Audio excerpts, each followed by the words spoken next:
Hello student, good evening, Sai Ram. Last lecture ની અંદર આપણે ઠાર બિંદુ અને ઉત્કલન બિંદુ અવનયન આધારિત દાખલાઓની ચર્ચા કરી, એની આપણે કન્ટિન્યુ કરીએ। એ પહેલા મેં એ લેક્ચરની અંદર એક ક્વેશ્ચન પૂછેલો હતો કે અબાષ્પશીલ દ્રાવ્ય ને જલીય દ્રાવણમાં મોલલ ઉન્નયન અચળાંક અને મોલલ અવનયન અચળાંક વચ્ચેનો ગુણોત્તર કેટલો થશે?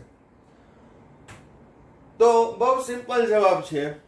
મેં તમને કીધું હતું કે જલીય દ્રાવણ હોય ત્યારે KB અને KF ના મૂલ્ય અનુક્રમે કેટલા હોય? 0.52 અને 1.86। તો આનો જવાબ આવશે 0.28। મોલલ ઉન્નયન અચળાંક, મોલલ અવનયન અચળાંક જલીય દ્રાવણ માટે 0.52 અને 1.86। તો આ એનો જવાબ થશે। માઇન્ડમાં રાખજો, આ પણ પૂછાઈ શકે એમ છે MCQ માં।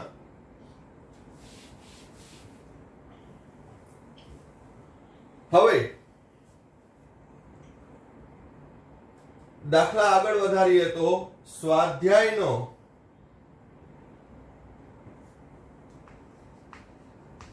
2.20 સારો એવો દાખલો છે, જે ડાયરેક્ટ સૂત્રથી નથી થતો, થોડુંક વિચારવા જેવું છે। એની અંદર પણ રકમ શું છે? ખાંડના 5% દ્રાવણ દળથી, એટલે વેઇટ બાય વેઇટ આપેલું છે। ઠાર બિંદુ 271 કેલ્વિન છે। જો શુદ્ધ પાણીનું ઠાર બિંદુ 273.15 કેલ્વિન હોય તો પાણીમાં 5% ગ્લુકોઝ ધરાવતા દ્રાવણનું ઠાર બિંદુ ગણવાનું છે।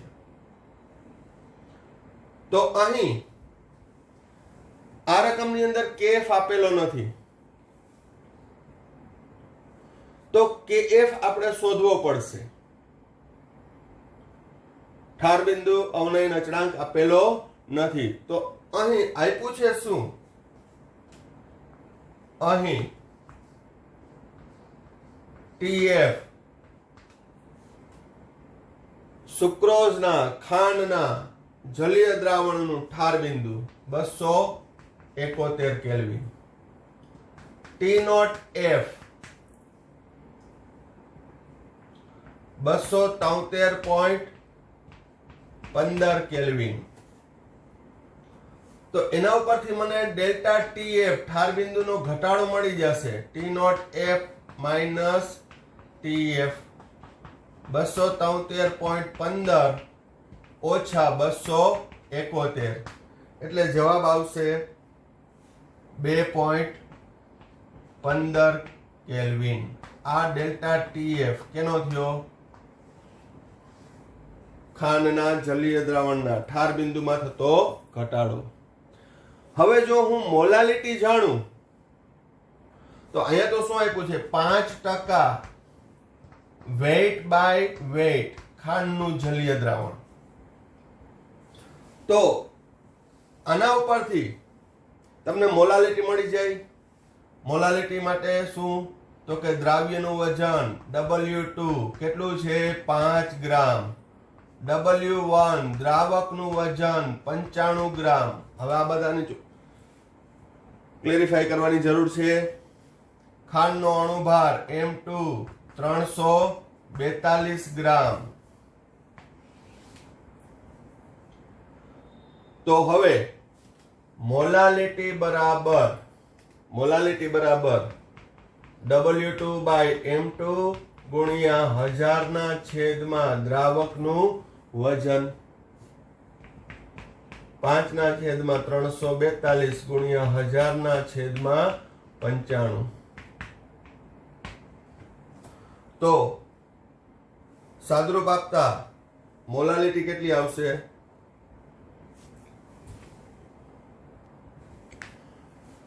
0.153 મોલલ।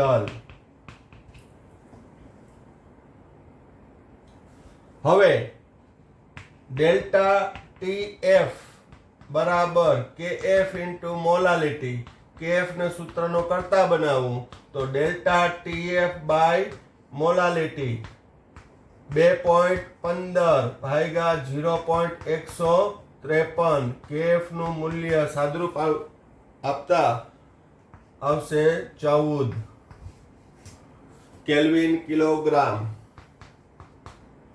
પ્રતિ મોલ.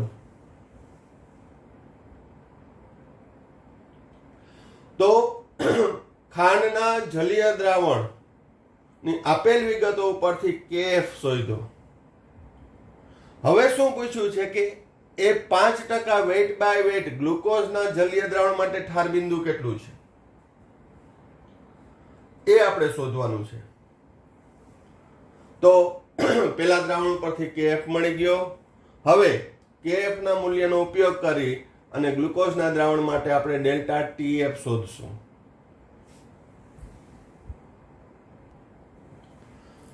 હવે 5% વેટ બાય વેટ ગ્લુકોઝ માટે W2 5 ગ્રામ, W1 95 ગ્રામ, M2 દ્રાવ્ય ગ્લુકોઝનો અણુભાર 180 ગ્રામ પ્રતિ મોલ, KF કેટલો આવ્યો તો 14 કેલ્વિન કિલોગ્રામ પ્રતિ મોલ. તો સૂત્ર ડેલ્ટા TF બરાબર KF ગુણ્યા W2 ગુણ્યા 1000 ભાગ્યા M2 ગુણ્યા W1. મૂલ્ય મૂકી દો 14 ગુણ્યા 5 ગુણ્યા 1000 ભાગ્યા 180 ગુણ્યા 95. તો ડેલ્ટા TF બરાબર આવશે 4.1 કેલ્વિન. આવ્યું ઠાર બિંદુમાં ઘટાડો. હવે ડેલ્ટા TF બરાબર T0F માઇનસ TF, આપણે ગ્લુકોઝના દ્રાવણનું ઠાર બિંદુ શોધવાનું છે. તો TF ને સૂત્રનો કરતા બનાવું તો T0F માઇનસ ડેલ્ટા TF. શુદ્ધ દ્રાવકનું ઠાર બિંદુ 273.15, ઠાર બિંદુમાં થતો ઘટાડો 4.1 બરાબર 269.05 કેલ્વિન.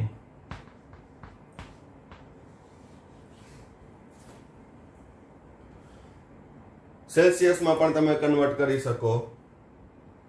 તો અહીં સુક્રોઝ કરતા ગ્લુકોઝના ઠાર બિંદુમાં વધુ ઘટાડો થાય છે. એવું કેમ? ખાલી જાણ માટે. તો અહીં વેટ બાય વેટ સાંદ્રતા સમાન છે. બરાબર ધ્યાન રાખજો. વેટ બાય વેટ સાંદ્રતા સમાન છે, મોલાલિટી સાંદ્રતા સમાન નથી થતી.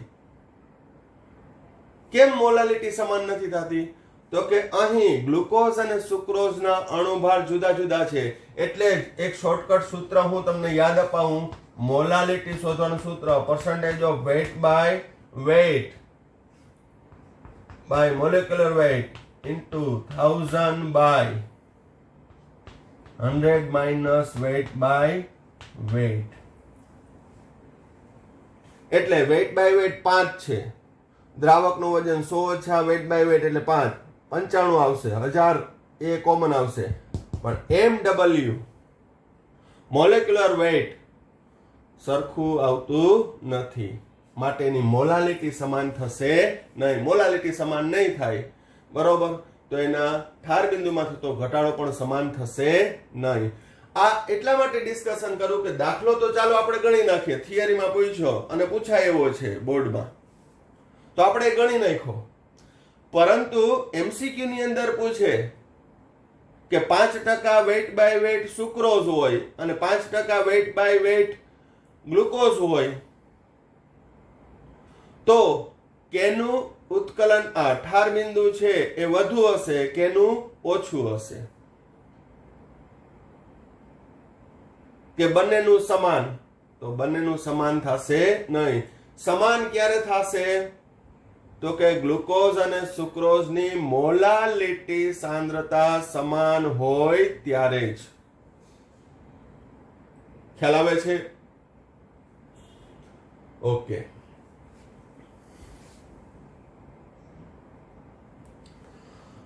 હવે આ જ દાખલો આપણે બીજી રીતે ગણીએ.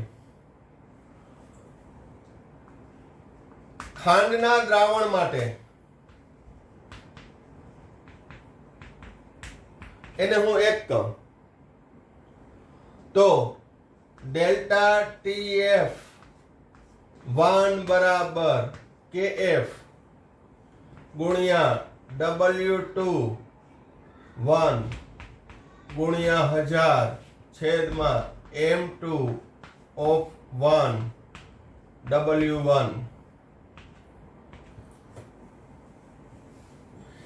અહીં કૌંસની બારે 1 આપ્યું છે દ્રાવણ 1 માટે, તો KF ને સૂત્રનો કરતા બનાવું તો KF બરાબર ડેલ્ટા TF1 ગુણ્યા M21 ગુણ્યા W1 છેદમાં W2 of 1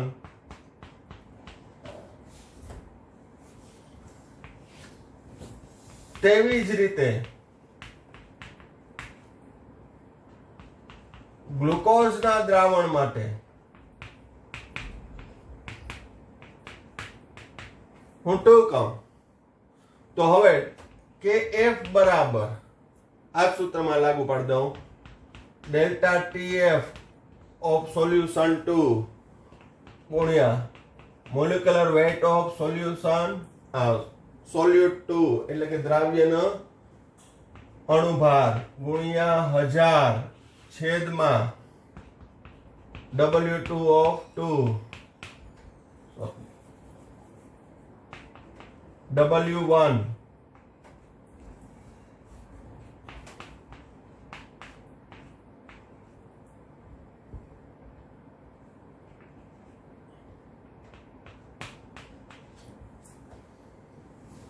હવે આ બે સમીકરણને સરખાવવું તો એની અંદર સરખા પદ ક્યાં છે? કેફ કેફ બંનેમાં સમાન છે એટલે બંને સમીકરણને સરખાવવું એટલે બરાબર ધ્યાન રાખજો. તો અહીં શું ઉડશે? 1000 ઉડી જશે. દ્રાવ્યનું વજન અહીં કેટલું છે? 5% વેઇટ બાય વેઇટ. આ પણ કેવું છે? 5% વેઇટ બાય વેઇટ. એટલે દ્રાવ્યનું વજન ઉડી જશે. હવે બંને વેઇટ બાય વેઇટ છે તો 5 ગ્રામ સુક્રોઝ છે, 5 ગ્રામ ગ્લુકોઝ છે એટલે ઉડી જાય.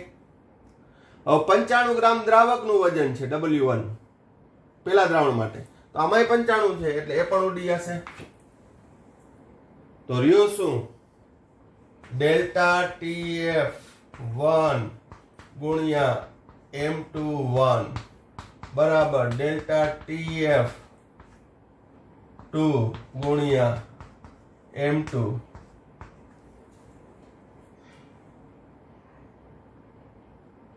તો અહીં બંનેમાં વેઇટ બાય વેઇટ સમાન હોય તો ઠાર બિંદુનો ગુણોત્તર છે એના અણુભારના ગુણોત્તરના વ્યસ્ત પ્રમાણમાં જ આવશે. Delta TF1 by delta TF2 બરાબર M2 2 બાય M21. કારણ કે મેં તમને કીધું કે સંખ્યાત્મક ગુણધર્મ ઠાર બિંદુ અને દ્રાવ્યનો અણુભાર પરસ્પર કેવા પ્રમાણમાં હોય છે? વ્યસ્ત પ્રમાણમાં. આથી એનો ગુણોત્તર પણ કેવો આવશે? વ્યસ્ત. હવે 2 છે એ કેના માટે કીધું? ગ્લુકોઝ. તો અહીં મૂલ્ય મૂકી દો તમે. ડેલ્ટા TF ઠાર બિંદુમાં થતો ઘટાડો દ્રાવણ 1 માટે કેટલો આવ્યો તો? 2.15.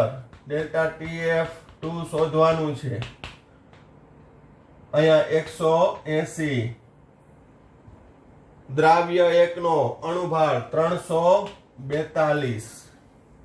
તો અહીં ડેલ્ટા TF ને સૂત્રનો કરતા બનાવશો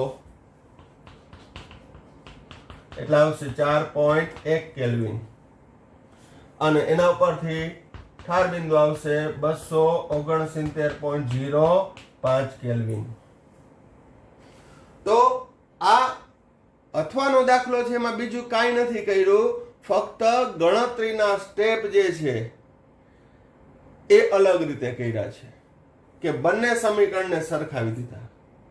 આગળની રીતમાં શું કર્યું હતું, કેફ અલગથી શોધ્યો હતો અને પછી આમાં મૂક્યો હતો, એટલે ફક્ત ગાણિતિક રીત જુદી કરી છે. બેઝ તો એક સરખો જ લાગે છે. પછી હા, તમને આ સૂત્ર ડાયરેક્ટ આવડી જાય તો MCQ માં કામ આવે કે 5% વેટ બાય વેટ સુક્રોઝના જલીય દ્રાવણનું ઠાર બિંદુ છે 271 કેલ્વિન હોય તો 5% વેટ બાય વેટ ગ્લુકોઝના જલીય દ્રાવણનું ઠાર બિંદુ કેટલું, તો આ ડાયરેક્ટ સૂત્ર ઉપરથી તમે ગણતરી કરી શકો. હજી ગ્લુકોઝને બદલે યુરિયા આપી દીધું હોય તો ફક્ત અણુભાર બદલશે, યુરિયાનો અણુભાર થી 60 છે.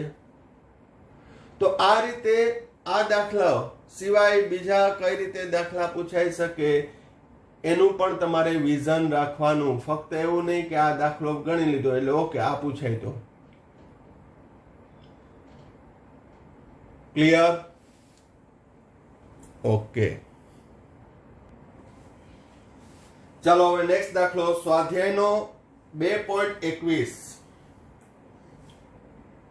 લાસ્ટ યર NCERT બેઝ પહેલી વાર બોર્ડનું પેપર લેવાનું તો એમાં 4 માર્કનો આ ક્વેશ્ચન પૂછાયેલો છે અને એ આપણા વિદ્યાર્થીઓ છે એ કરી પણ આવ્યા હતા, કારણ કે એ સ્વાધ્યાયના આપણે દાખલા સોલ્વ કર્યા હતા એ ઉપયોગી થયા. શું છે રકમ? જો બે તત્વ A અને B AB2 અને AB4 સૂત્ર ધરાવતા સંયોજનો બનાવે છે, તેમને 20 ગ્રામ બેન્ઝીનમાં ઓગાળતા AB2 નો 1 ગ્રામ ઠાર બિંદુમાં 2.3 કેલ્વિનનો ઘટાડો કરે છે, જ્યારે AB4 સંયોજન છે એ 1 ગ્રામ લ્યો તો એનો 1.3 કેલ્વિનનો ઘટાડો કરે છે.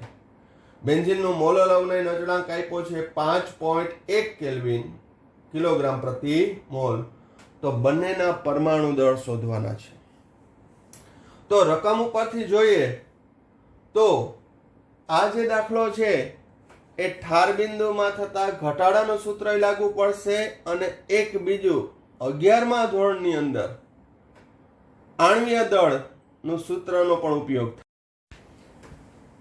ચાલો હવે AB2 અણુ માટે રકમની અંદર જે આપેલ વિગતો છે એમાં દ્રાવ્યનું વજન 1 ગ્રામ, દ્રાવકનું વજન 20 ગ્રામ, AB2 નો અણુભાર શોધવાનો છે, KF આપ્યો છે 5.1 અને AB2 અણુ માટે ઠાર બિંદુમાં થતો ઘટાડો 2.3 કેલ્વિન.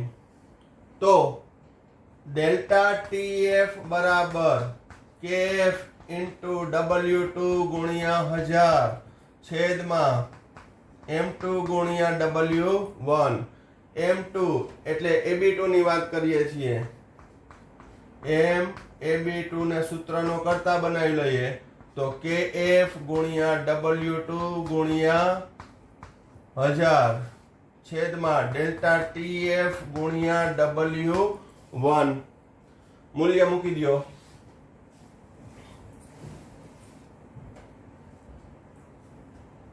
KF 5.1 ગુણ્યા W2 1 ગ્રામ ગુણ્યા 1000 છેદમાં ઠાર બિંદુનો ઘટાડો 2.3 ગુણ્યા દ્રાવકનું વજન 20 ગ્રામ. તો MAB2 સાદરૂપ આપતા એનું મૂલ્ય આવશે 111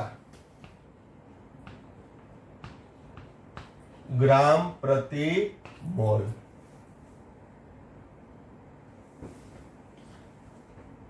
શું AB2 અણુ માટે જે વિગતો આપી છે એ બધી આપણે આમાં લખી એમ Ab2 ને સૂત્રનો કરતા બનાવી લીધો એટલે કે Ab2 નો અણુભાર આવ્યો 111 ગ્રામ પ્રતિ મોલ.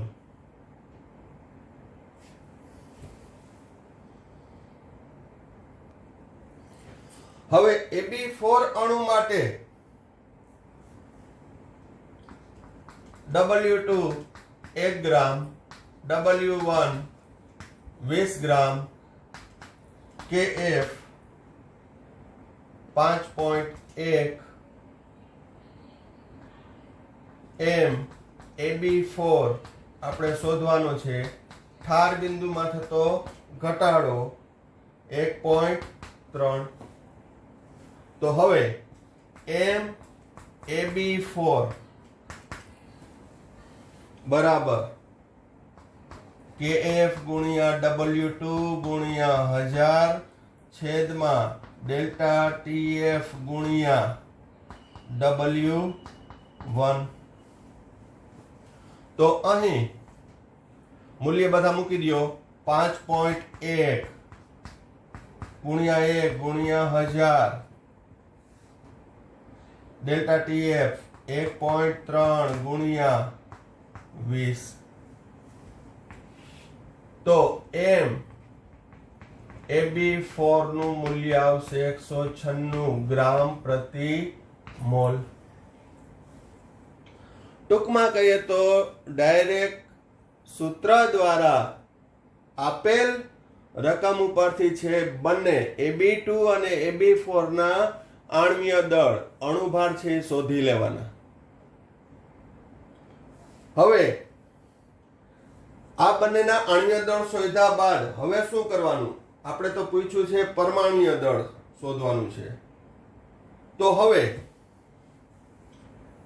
અહીં બંનેમાં એક ઘટક એ કોમન છે, એક છે. તો હવે Ab2 નો અણુભાર બરાબર A નો પરમાણુ ભાર ગુણ્યા તેની સંખ્યા કેટલી છે 1 વત્તા B નો પરમાણુ ભાર ગુણ્યા તેની સંખ્યા 2. બહુ સિમ્પલ. અણુભાર શોધવાનું સૂત્ર અણુભાર બરાબર શું? જે તે ઘટકનો પરમાણુ ભાર ગુણ્યા તેની સંખ્યા. તો આનો આવ્યો 111 A વત્તા 2B અને સમીકરણ 1 કહું. તેવી જ રીતે Ab4 નો અણુભાર બરાબર A નો પરમાણુ ભાર ગુણ્યા 1 વત્તા B નો પરમાણુ ભાર ગુણ્યા 4. એનો અણુભાર કેટલો આવ્યો 196 A વત્તા 4B.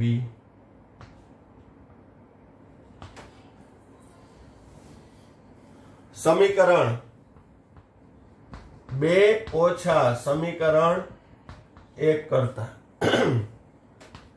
196 બરાબર A વત્તા 4B ઓછા 111 બરાબર A વત્તા 2B.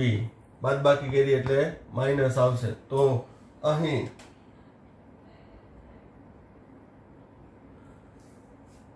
85 બરાબર 2B માટે B બરાબર 42.5 ગ્રામ પ્રતિ મોલ. B નો પરમાણુ ભાર કેટલો આવ્યો 42.5. હવે ગમે તે એકમાં મૂકી દો B નું મૂલ્ય તો તમને કેનું મળી જશે A નો. હું સમીકરણ 1 માં મૂકું 111 બરાબર A વત્તા 2 ગુણ્યા 42.5 એને સાદરૂપ આપતા 26 ગ્રામ પ્રતિ મોલ. તો ફરીથી આ દાખલાની અંદર શું કર્યું? બંને સંયોજનના અણુભાર શોધી લીધા, AB2 અને AB4. આ બંનેના અણુભાર છે એ ઠાર બિંદુ ના સૂત્રમાં મૂકીને શોધી લીધા. પછી 11મા ધોરણની અંદર આપણે શીખી ગયા અણુભાર કઈ રીતે શોધવાનો. તો અણુભાર એટલે જે તે ઘટકના મોલ ગુણ્યા તેનો પરમાણુ ભાર વત્તા બીજા ઘટકના મોલ ગુણ્યા તેનો પરમાણુ ભાર. એના આધારે બે સમીકરણ બનાવ્યા. સમીકરણ 2 ઓછા 1 કર્યું. પરિણામે અહીં પેલા બી નું પરમાણુ દળ આવ્યું. બી નું દળ કેટલું આવ્યું? 42.5. અને એ બી નું મૂલ્ય ગમે એક સમીકરણમાં મૂકો એટલે એનો પરમાણુ ભાર કેટલો આવશે? 26 ગ્રામ પ્રતિ મોલ. 4 માર્કમાં આ દાખલો છે એ પૂછાયેલો છે ગયા વર્ષે જ. ચાલો એક એક્સ્ટ્રા દાખલો ગણીએ. નીટ 2016 ફેઝ 1 માં પૂછાયેલો છે. બહુ સારો એવો દાખલો છે. બોર્ડમાં 4 માર્કમાં પણ પૂછાઈ શકે. આ દાખલાની અંદર છે એ બે સૂત્રોનું કોમ્બિનેશન કર્યું છે. 100°C તાપમાને 100 ગ્રામ પાણીમાં 6.5 ગ્રામ દ્રાવ્ય હોય તો તેનું બાષ્પ દબાણ 732 મીમી થાય છે. તો તેનું ઉત્કલન બિંદુ ગણો. હવે દ્રાવ્ય પદાર્થ છે એ અજ્ઞાત છે, આપણે ખબર નથી. કેબી આપેલો છે.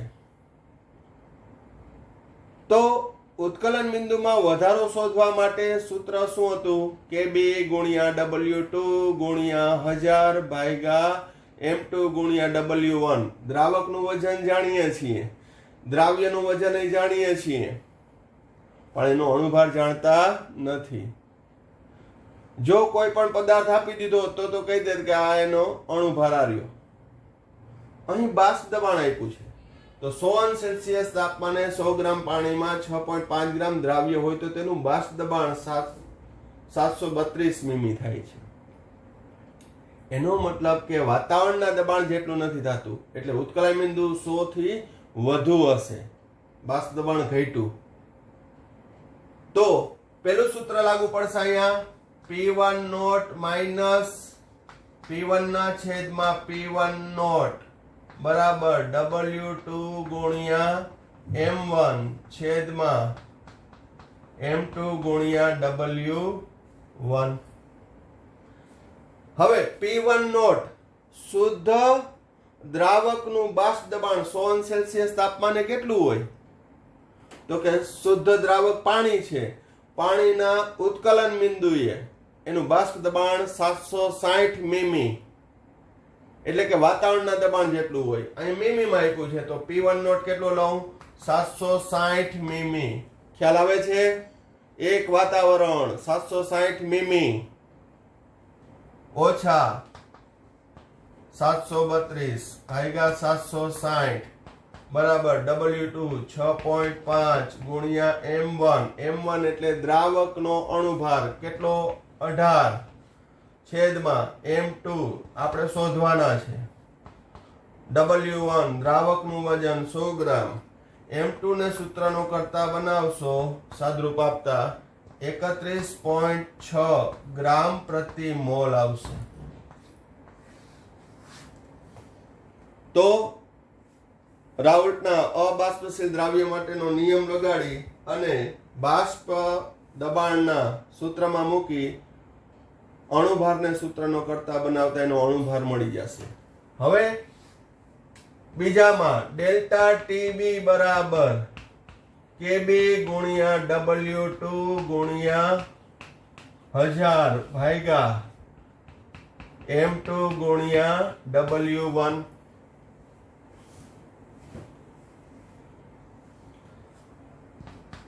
.52 ગુણ્યા દ્રાવ્યનું વજન 6.5 ગુણ્યા 1000 છેદમાં એનો અણુભાર 31.6 ગુણ્યા દ્રાવકનું વજન ડેલ્ટા ટીબી 1.07 કેટલું આવશે 1.07 આ ઉત્કલન બિંદુનો વધારો કેલ્વિનમાં સેલ્સિયસમાં 1.07 અંશ સેલ્સિયસ હવે ડેલ્ટા ટીબી બરાબર TB minus T not B તો દ્રાવણનું ઉત્કલન બિંદુ શોધવાનું છે તો ટીબી બરાબર ડેલ્ટા ટીબી વત્તા ટી નોટ બી શુદ્ધ દ્રાવકનું ઉત્કલન બિંદુ કેટલું આપેલું છે 100 અંશ સેલ્સિયસ 1.07 વત્તા 100 101.07 અંશ સેલ્સિયસ ઓપ્શન આપ્યું હતું 101 અંશ સેલ્સિયસ તો કહેવાનો ભાવાર્થ એ છે કે કોમ્પિટિટિવ એક્ઝામની અંદર આ રિસન્ટલી મેં તમને કીધું 2016 માં જ પૂછાયેલું છે તો તમારી પાસે બેઝિક ફંડામેન્ટલ હોય થિયરી તમારી ક્લિયર હોય બેઝ તમારો ક્લિયર હોય તો તમે કોઈ પણ એમસીક્યુ નીટ લેવલના જેડબલઈ લેવલના સોલ્વ કરી શકો પ્લસ બોર્ડની રીતે પણ આ 3 કે 4 માર્કમાં દાખલો પૂછાઈ શકે આમાં નવું મેં કાંઈ નથી કર્યું આ અબાષ્પશીલ દ્રાવ્ય માટે રાઉલ્ટનો નિયમ અને આ ઉત્કલન બિંદુમાં વધારો આ બે સૂત્રનો ઉપયોગ કરી અને ગણતરી કરી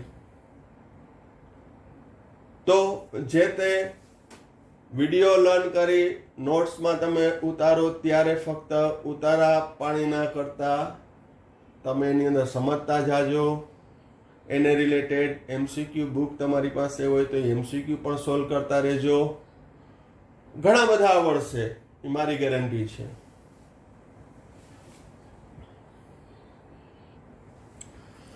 ચાલો થોડું વિચારો અબાષ્પશીલ દ્રાવ્ય ધરાવતા જલીય દ્રાવણનું 1.013 બાર દબાણે તાપમાન 375.15 કેલ્વિન હોય તો દ્રાવણનું ઉત્કલન બિંદુ અંશ સેલ્સિયસમાં કેટલું તમારા જવાબ છે એ કોમેન્ટ બોક્સમાં લખજો